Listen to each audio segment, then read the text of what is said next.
Salut à tous et bienvenue dans cette nouvelle vidéo. Comme tu l'as vu dans le titre et dans la miniature, cette fois on parle pas d'Harry Potter mais on parle de Star Wars. J'ai décidé de faire cette vidéo maintenant parce que Star Wars 9 sort mercredi. Donc pour ceux qui voudraient aller le voir mais qui n'ont pas vu les opus précédents, ou si tu veux tout simplement une piqûre de rappel avant d'aller le voir au cinéma, t'es au bon endroit. Alors je vais commencer à parler de la prélogie, même si je sais que la trilogie originelle est sortie avant. Au moins on sera dans l'ordre chronologique de l'univers. Bon, et pour les puristes de Star Wars, je vous préviens, je vais vraiment beaucoup résumer. Allez, je vous laisse avec la suite, bonne vidéo.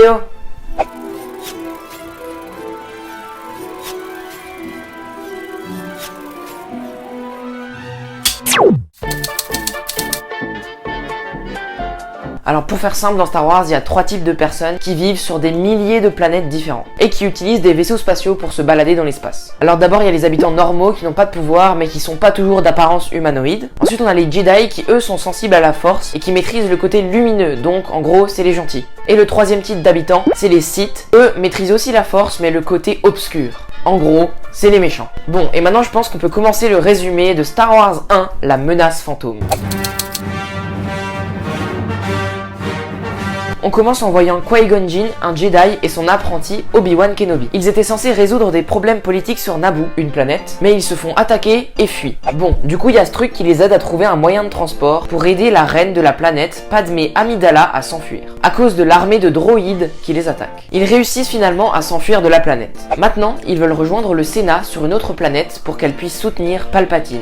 Mais leur vaisseau est endommagé, et ils sont obligés de se poser sur Tatooine pour le réparer. Seulement voilà, sur cette planète, ils n'ont pas assez d'argent pour faire réparer leur vaisseau. Et c'est alors que Qui-Gon Jinn entend parler d'une course de modules avec un grand prix financier à l'arrivée. Et comme par hasard, un peu après, il rencontre un garçon, ou plutôt un esclave, du nom d'Anakin Skywalker qui sait conduire ces fameux modules. Qui-Gon fait alors un pacte avec ce machin, qui est le maître d'Anakin. Le pacte est le suivant. Si Anakin gagne la course, son maître est obligé de réparer le vaisseau de Qui-Gon et de laisser Anakin partir avec eux. Mais si Anakin perd, Qui-Gon serait contraint de donner son vaisseau au machin. Qu'on soit clair, il met clairement beaucoup trop d'espoir dans ce gamin.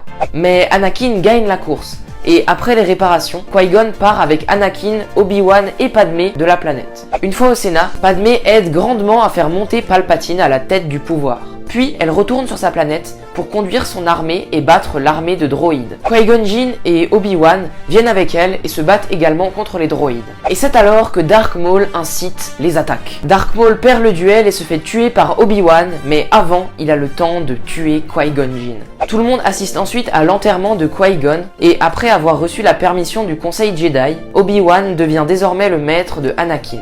Merci beaucoup d'avoir regardé cette vidéo. Si elle t'a plu, je t'invite à mettre un pouce bleu et à t'abonner, ça me fait vraiment super plaisir. Et pour voir la suite, reste connecté. Il y aura le résumé de Star Wars 2 à 14 h et le résumé de Star Wars 3 à 18 h.